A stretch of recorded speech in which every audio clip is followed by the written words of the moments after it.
Olá pessoal, meu nome é Concécio e essa é mais uma live do canal Deus Sem Igreja.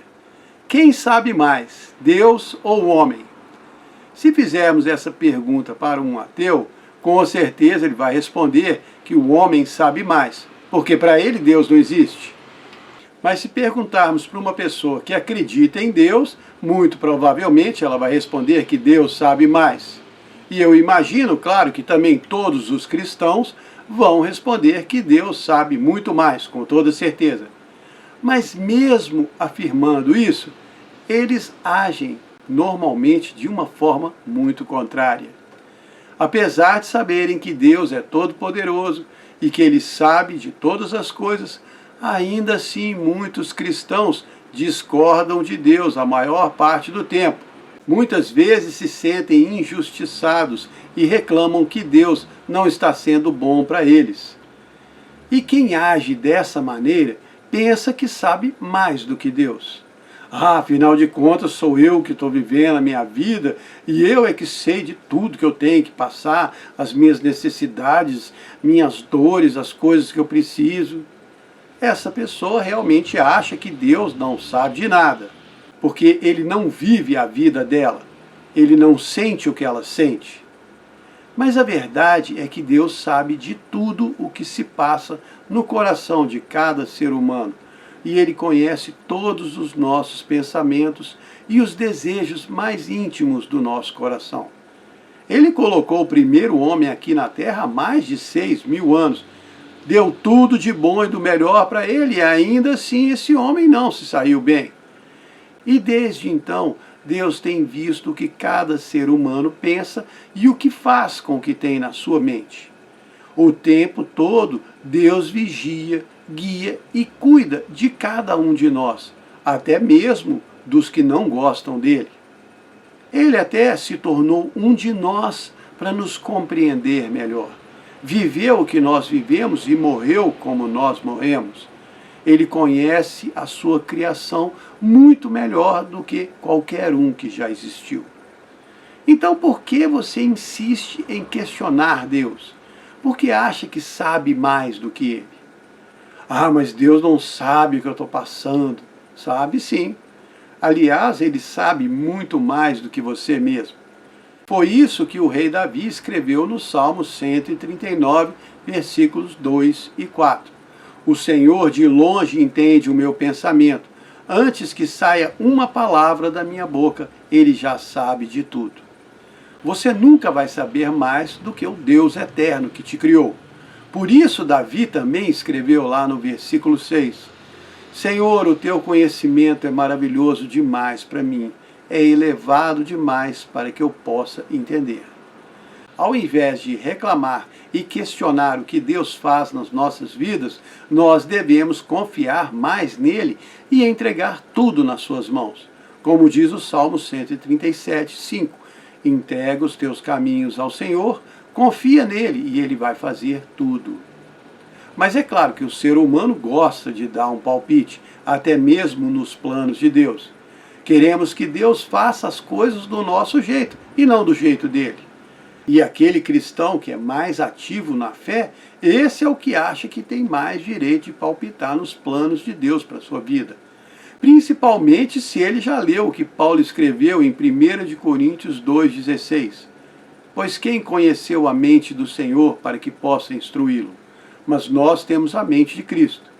Aí o cristão que lê esse versículo pensa, então se eu tenho a mente de Cristo, eu sei como ele pensa, aí posso dar um palpite.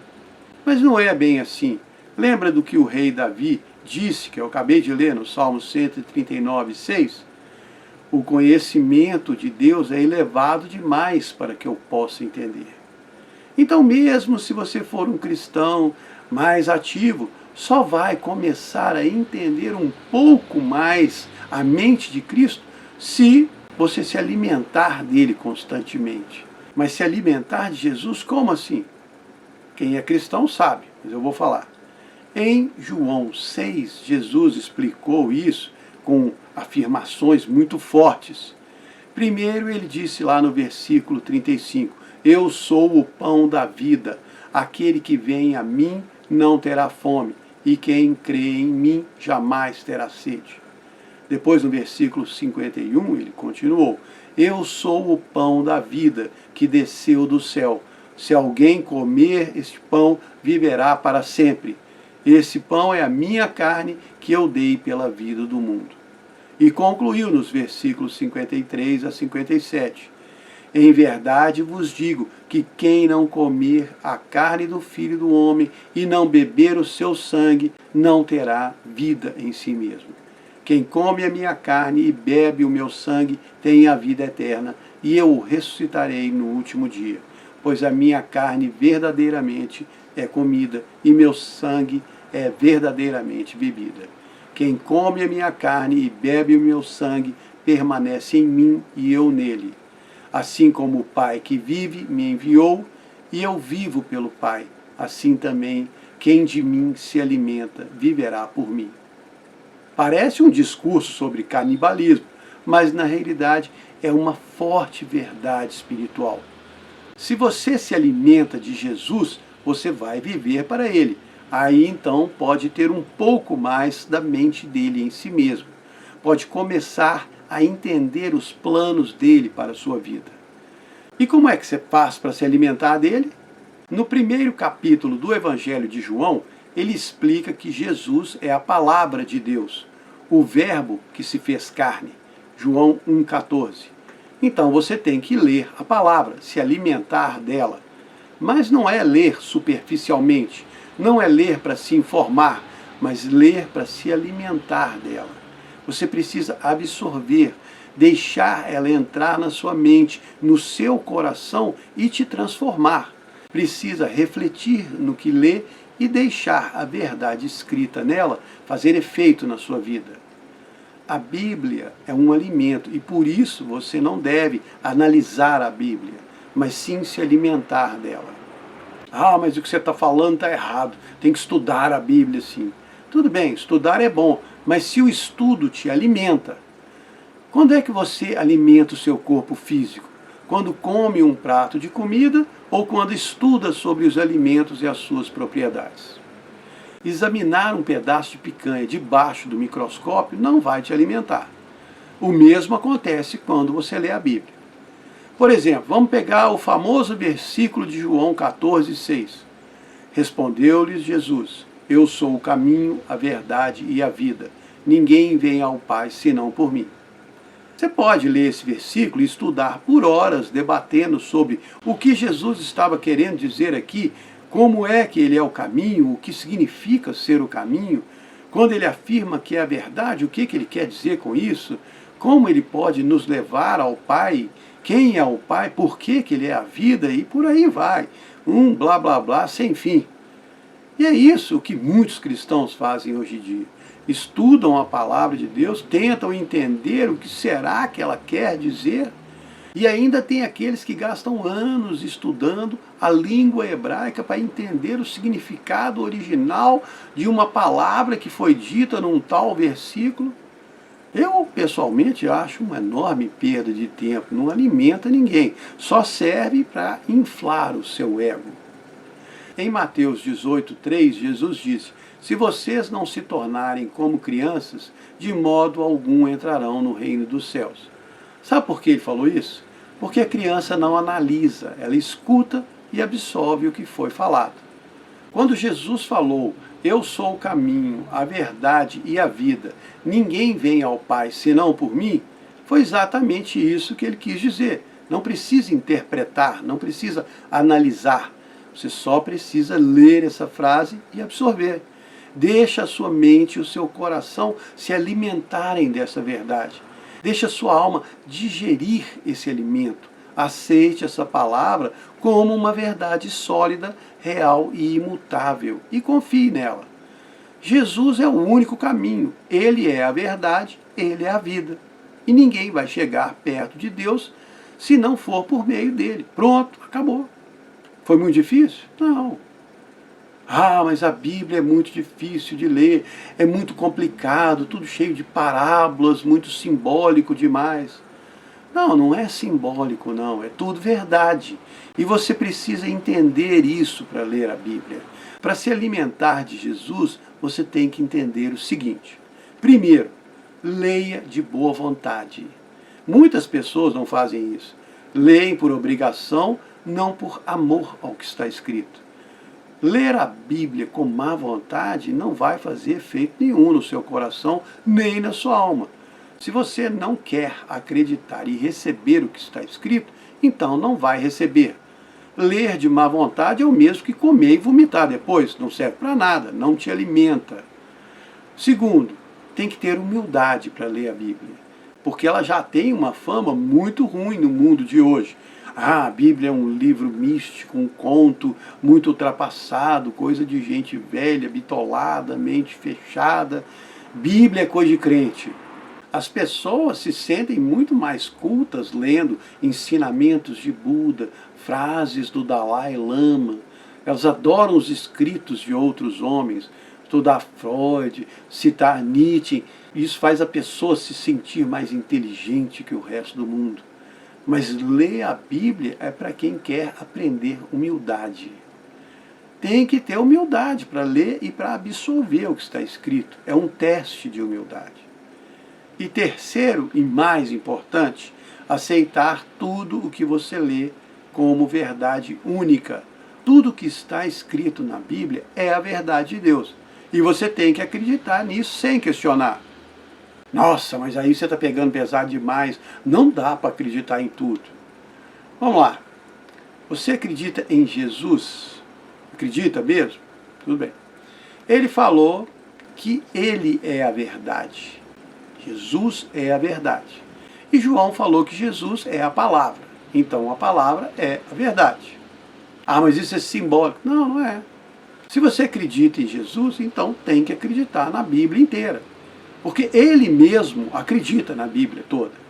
Tanto que quando você lê os discursos de Jesus, encontra sempre ele citando passagens do Antigo Testamento.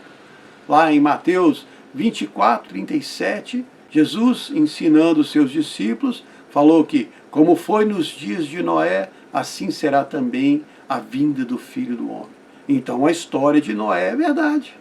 Acredite ou não, Jesus não ia usar uma mentira como referência. Lá em Mateus 12, 40, ele diz que, assim como Jonas esteve 3 dias e 3 noites no ventre do grande peixe, assim estará o Filho do Homem 3 dias e 3 noites no seio da terra. E tem muitas e muitas outras passagens da Bíblia que foram citadas por Jesus. E ele sabia que todas eram verdade. E lá atrás, no Antigo Testamento, os profetas também falaram de Jesus. Muitos profetizaram que ele viria e como seria a sua vida e a sua morte. Então, ou você acredita ou esquece, muda de religião. Vai adorar o Deus dos ratos lá na Índia, o Deus das moscas que voam em cima do cocô. Ou então vai adorar a ciência, que muda de ideia a cada década. Vai adorar a tecnologia que está em evolução e vai salvar o homem. Você acredita, né? Mas se você decidir acreditar em Jesus e ser um cristão, então seja verdadeiro. Seja verdadeiro para Deus e para si mesmo. Acredite de verdade, mesmo que seja difícil. Ah, mas eu não tenho tanta fé. Sabe de onde vem a fé? De ler a Bíblia e acreditar nela. É o que diz Romanos 10, 17. Então o passo inicial é seu. Você faz um esforço para ler, aceita como verdade, mesmo que seja difícil, e depois Deus vai te fortalecendo e aumentando a sua fé, porque você está se alimentando corretamente. Aí então é que você vai começar a entender a mente de Cristo. Voltamos lá para o começo da live. E quando sua fé começa a se fortalecer, você começa a confiar em Deus, começa a entregar mais as coisas na mão dele e passa a questionar menos. Começa a seguir usando a sua fé naquilo que você leu. E é isso que significa viver por fé. Você continua a sua vida, vivendo da melhor maneira que sabe, dentro daquela situação que Deus te colocou, aprendendo a lidar com aquilo que Ele permite que aconteça. e ainda vai agradecendo pelas lições que aprende ao longo do caminho. Quando você entender que Deus é que sabe melhor, fica muito mais fácil, mesmo quando fica difícil, porque Ele que é o responsável pela sua vida. É claro que isso não significa que você não tem que fazer nada o dia inteiro, muito pelo contrário. Você segue vivendo sua vida e confia nele para o que estiver acontecendo. Ai meu Deus, e agora? Começou a Terceira Guerra Mundial, pronto, vamos morrer todo mundo. Você tem que ter em mente que nada que acontece nesse mundo pega Deus de surpresa. Ele já sabe de tudo que vai acontecer e sabe de tudo que ele tem reservado para você. No último vídeo que eu gravei, O Destino de Cada Um, eu falei que é você quem decide o que vai fazer com a sua vida. E é verdade, Deus tem um plano para você e Ele tenta te guiar dentro desse plano. Se você aceitar seguir o que Ele tem para você e onde Ele está te guiando, pode ter muito mais confiança que as coisas vão dar certo, mesmo quando dão errado, porque é Ele que está guiando e Ele sabe muito bem o caminho. Uma vez teve uma fome terrível em Israel. Essa história está lá em 1 de Reis 17. Aí Deus falou para o profeta Elias ir morar no ribeiro de Querite. Ele foi, obedeceu. E Deus mandou os corvos levarem carne e pão para o Elias todo dia, toda manhã e toda tarde. Ele bebia a água do ribeiro e Deus mandava um sanduíche para ele. Estava dando tudo errado para todo mundo, menos para o sujeito que estava seguindo Deus. O lugar mais seguro para você estar é onde Deus quer que você esteja. Ah, mas como é que eu vou saber? Se você tentar se aproximar de Jesus, tentar aprender sobre Ele, ler a história dele na Bíblia, Ele vai guiar a sua vida. E você vai saber que Ele está te guiando. Isso não significa que você vai ficar livre de problemas, livre de dificuldades e de pessoas chatas. Significa que Deus vai te ajudar a lidar com todas as situações que vierem na sua vida.